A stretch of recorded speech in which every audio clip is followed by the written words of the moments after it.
स्वागत है आपका Alisa success point online YouTube channel पे। और आज हम यहाँ पर पढ़ेंगे प्रीवियस एग्जाम के आए हुए क्वेश्चन। रीड लेवल 2 यानी इंग्लिश का जो पार्ट सेकंड है उसको हम पढ़ेंगे। इंग्लिश लैंग्वेज 2 जो है उसको हम यहाँ पर पढ़ेंगे। पेपर सॉल्यूशन है ये। अब हम यहाँ पर स्टार्ट करने जा रहे हैं, देखिएगा। स्टार्ट करते हैं हम पहले क्वेश्चन से। दोस्तों, ये है अलीसा सक्सेस पॉइंट अपनी ऑनलाइन यूट्यूब और ऑनलाइन जो ऐप है वो है प्ले स्टोर पर। आप इसको जाकर डाउनलोड कर सकते हैं और बिल्कुल सस्ते यहाँ पर आपको टेस्ट मिलेंगे। अब चलते हैं, पहला क्वेश्चन है एलिजी इज ए, कि एलिजी है वो क्या है, ये आपसे पूछा है पहला क्वेश्चन।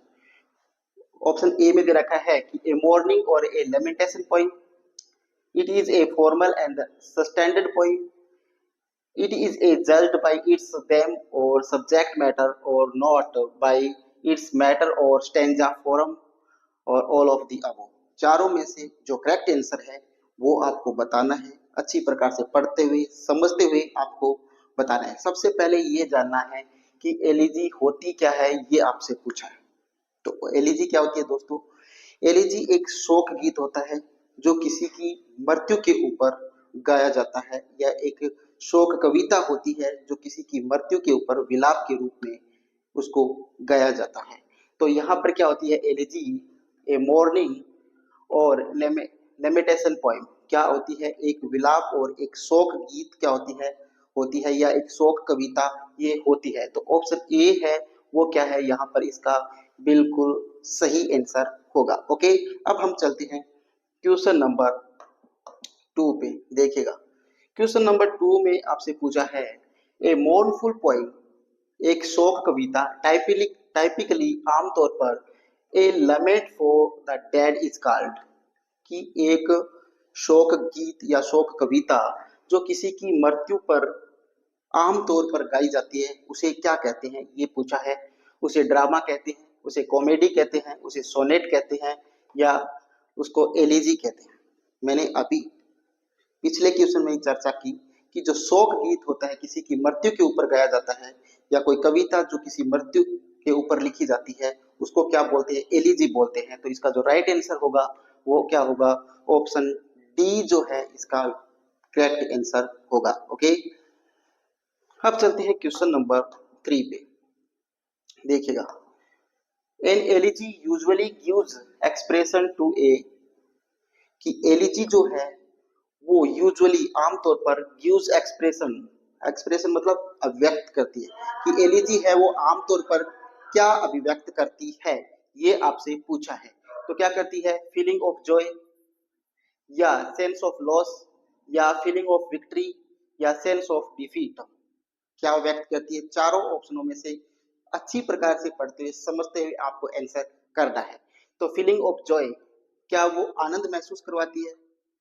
सेंस ऑफ लॉस, क्या वो किसी के जाने का या किसी की खोने का एहसास करवाती है?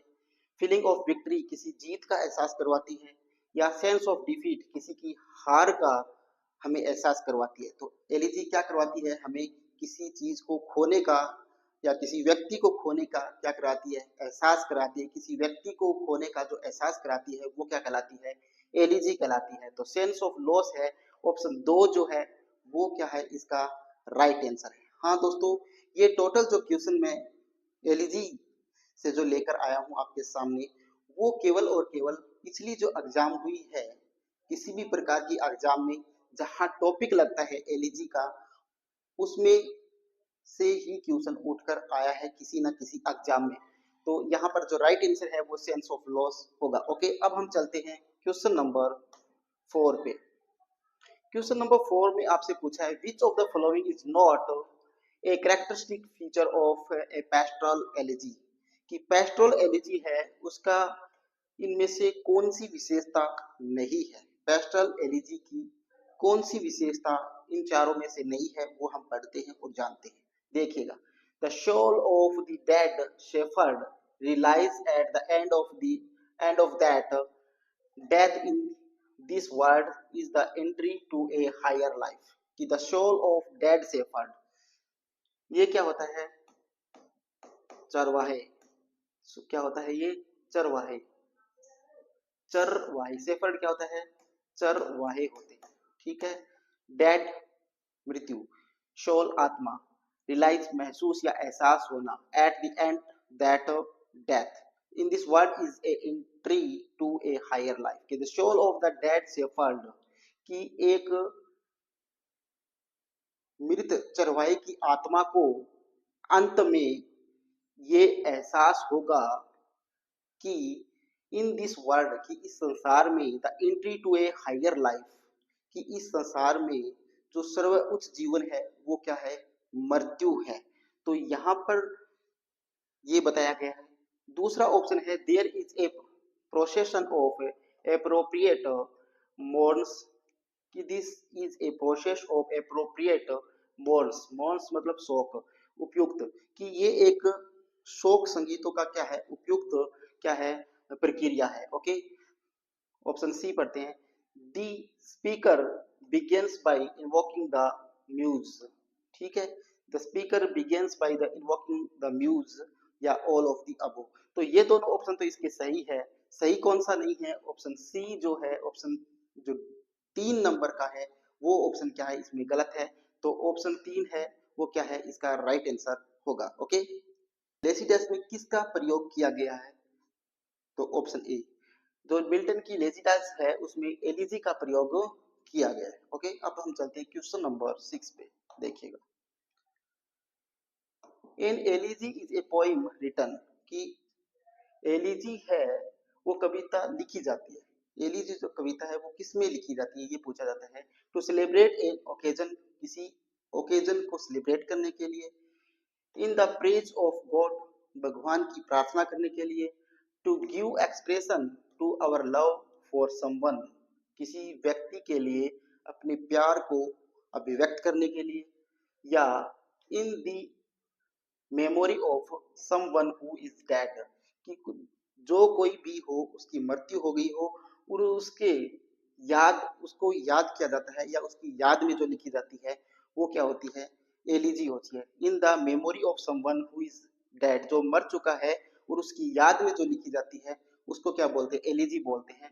तो ये ऑप्शन 4 है वो इसका क्या है? बिल्कुल करेक्ट आंसर है। हाँ दोस्तों, ये जो टोटल क्वेश्चन है वो पीछे के एग्जाम में कहीं ना कहीं किसी ना किसी एग्जाम में ये क्वेश्चन आए हुए हैं। हाँ, इम्पोर्टेंट क्वेश्चन है, महत्वपूर्ण क्वेश्चन है और वही आपके लिए ये पेपर सॉल्यूशन के अंदर लेके आया हूँ। चलते हैं कि the soul was like a star कि तेरी आत्मा है वो तारे के जैसी थी। तेरी आत्मा कैसी है? तारे की जैसी थी। एंड डिवॉल्ट अपार्ट, और वो क्या हो गई? अब अलग हो गई है। उसकी आत्मा की तुलना किससे की गई है? स्टार, तारे से की गई है। तो देखिएगा यहाँ पर क्या है? लाइक दे रखा है। क्या दे रखा है? लाइक, और तुलना कर रखी है तो ये क्या हुई? सिमिली। तो ऑप्शन सी है, ऑप्शन 3 है वो सही है, क्योंकि पर्सोनिफिकेशन नहीं हो सकता क्योंकि इसमें निर्जीव चीजों की तुलना की जाती है। मेटाफर हो सकता था तुलना, लेकिन इसमें क्या है? लाइक, और वो दे रखा है। उस तुलना के जो हम डिटेल से जब मेटाफर और सिमिली को पढ़ेंगे तब मैं इस पर चर्चा करूंगा डिटेल से, लेकिन अभी फिलहाल इतना ही। ओके, और पन हो ही नहीं सकता। चलते हैं क्वेश्चन नंबर 9 पे। देखिएगा, क्वेश्चन नंबर 9 में error like स्ट्रोस upon the surface flow. Surface flow का अर्थ क्या होता है? सतही। फ्लो मतलब प्रवाह, सतही प्रवाह। स्ट्रो तिनके, लाइक एरर जैसी त्रुटि कि सतही प्रवाह पर तिनके की जैसी त्रुटियां। क्या? कि सतही प्रवाह पर तिनके के जैसी त्रुटियां। What is the figure of speech in this line कि इस लाइन में कौन सा फिगर ऑफ स्पीच है वो बताना है। एलिट्रेशन है, पर्सोनिफिकेशन है, सिमिली है या एलिजी है। ठीक है, तो तुलना इसमें की गई है किसके बीच में? फ्लो, लाइक स्ट्रो, तिनके में, तिनके और सरफेस ऑफ फ्लो के बीच में क्या की गई? तुलना की गई है। तो तुलना के साथ क्या दे रखा है, लाइक दे रखा है, तो ये क्या हुआ दोस्तों, सिमिली। तो ये ऑप्शन 3 है वो इसका क्या होगा, करेक्ट आंसर होगा। ओके, अब हम चलते हैं क्वेश्चन नंबर 10 में आपसे क्या पूछा है कि neither he nor I were there, ये दे रखा है। नाइदर नोर का आपको क्या करना है, प्रयोग करना है। क्या प्रयोग करना है, नाइदर और नोर का आपको क्या करना है, प्रयोग करना है। नाइदर नोर का प्रयोग आपको करते हुए इसमें से जो सही आंसर है वो आपको करना है। तो जानते हैं, देखिएगा, neither he nor I is there, ये गलत हो गया, ठीक है। नाइदर ही और आई एम देयर, ये भी गलत हो गया। Neither he nor I was there, देखते हैं, नाइदर ही और यू वाज देयर, ठीक है। तो देखिएगा, नाइदर जो नोर होता है, नाइदर और जो नोर होता है, इसके साथ सब्जेक्ट के साथ हमेशा क्या आती है, सिंगुलर वर्ब का प्रयोग किया जाता है। किसका प्रयोग किया जाता है, सिंगुलर वर्ब का प्रयोग किया जाता है। तो पहली बात तो ये देखिएगा कि सब्जेक्ट के साथ सिंगुलर वर्ब प्रयोग हुई है क्या, ये प्लूरल सब्जेक्ट है, यहाँ वाज हुआ है। पहली बात ये यहाँ से गलत हो गया। दूसरी बात, यहाँ पर और दे रखा है तो ये नहीं हो सकता। यहाँ पर देखिए, ये भी यहाँ पर और दे रखा है तो ये नहीं हो सकता। यहाँ देखिएगा, अब ये बचे दो, देखिएगा, neither he nor I is, तो आई के साथ कभी इज नहीं आता तो ये गलत हो गया। ये neither he nor I was, singular, देखिए आई के साथ वाज दिया है क्या, कि सब्जेक्ट के साथ सिंगुलर वर्ब है, तो सिंगुलर वर्ब आई है कि नहीं, यहाँ पर वाज। यहाँ क्यों नहीं है, क्योंकि यहाँ पर क्या है, और है, इसलिए गलत हो गया। इसमें और है इसलिए गलत हो गया।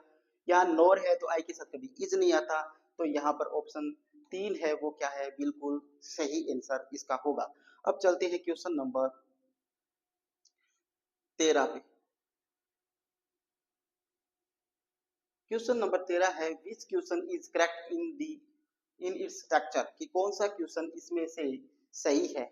देखिएगा, कौन सा क्वेश्चन सही है, how did she complete the task, how she completed the task, how did she completed the task, how she did complete the task. इसमें से सही जो सेंटेंस है वो कौन सा है वो जानना है। तो देखिएगा, how did she complete the task, ठीक है, इसको देखते हैं।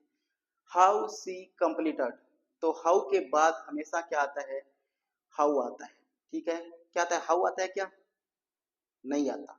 क्या आता है, हाउ तो है, हाउ के बाद हमेशा क्या आएगी, वर्ब आएगी। क्या आएगी, वर्ब आएगी। तो इसमें वर्ब नहीं है इसलिए ये गलत हो गया, और ये वर्ब भी नहीं है, और यहाँ पर क्या दे रखा है, सेकंड फॉर्म भी दे रखी है, तो ये नहीं हो सकता। देखिए, हाउ डिड सी कंप्लीटेड, देखिएगा, ये डिड जो है, डिड के साथ हमेशा क्या आती है, वर्ब की फर्स्ट फॉर्म आती है, यहाँ दे रखी है सेकंड फॉर्म, तो ये गलत हो गया। How she did complete the task, अब देखिएगा ये गलत क्यों है, क्योंकि यहाँ पर देखिएगा हाउ के बाद हमेशा क्या आती है, वर्ब आती है, और यहाँ क्या दे रखा है, सब्जेक्ट दे रखा है। क्या दे रखा है, हाउ के बाद सब्जेक्ट दे रखा है, और आएगी क्या, हाउ के बाद वर्ब आएगी, तो ये क्या हो गया, यहाँ पर गलत हो गया। अब देखिएगा, how did she complete the task, तो बचा क्या, ये क्वेश्चन, तो ये क्या है, यहाँ पर बिल्कुल सही आंसर होगा इसका। ओके, अब हम चलते हैं अगले क्वेश्चन पे।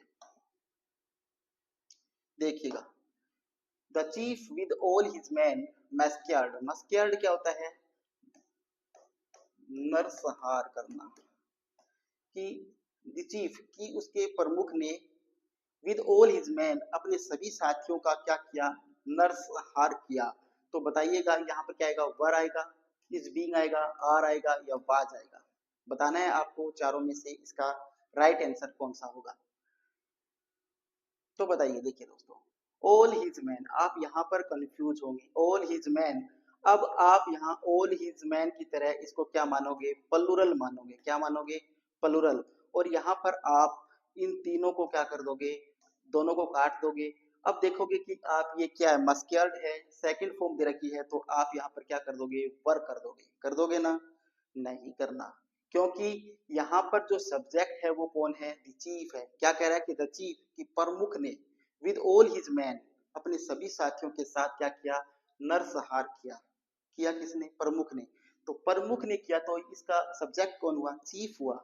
और चीफ क्या है, सिंगुलर है। चीफ क्या है इसका, सिंगुलर हुआ, सिंगुलर सब्जेक्ट है। और सिंगुलर सब्जेक्ट के साथ ये नहीं आ सकता, आर नहीं आ सकता, और इज बीइंग यहाँ पर नहीं लगेगा, और आएगा क्या फिर, वाज। क्या आएगा, वाज। तो ऑप्शन 4 है वो बिल्कुल सही ऑप्शन इसका होगा। अब चलते हैं क्वेश्चन नंबर 15 में। देखिए, ही इज इंटेलिजेंट और dash his sister is dull. He is intelligent, वह बुद्धिमान है। हिज सिस्टर इज डल, उसकी बहन है वो बुद्धू है। तो यहाँ पर देखिएगा बट एंड आइदर और, चारों में से कौन सा सही ऑप्शन इसका होगा। तो ही इज इंटेलिजेंट, वह बुद्धिमान है, परंतु किंतु लेकिन हिज सिस्टर इज डल, उसकी जो बहन है वो मंद बुद्धि है या बुद्धू है। तो ऑप्शन ए है वो इसका क्या होगा, सही ऑप्शन होगा। देखिएगा अगला क्वेश्चन। अगला क्वेश्चन है, it is not a principle of English teaching. It is not a principle of English teaching. English teaching का प्रमुख सिद्धांत नहीं है। प्रिंसिपल ऑफ नेचुरल प्रोसेस, क्या नेचुरल प्राकृतिक प्रोसेस प्रक्रिया का सिद्धांत, क्या नेचुरल प्रोसेस का सिद्धांत, नेचुरल प्रक्रिया का सिद्धांत। प्रिंसिपल ऑफ पर्पज, उद्देश्य का सिद्धांत। Principle of uprooting from culture, संस्कृति को अपरूटिंग करने का सिद्धांत।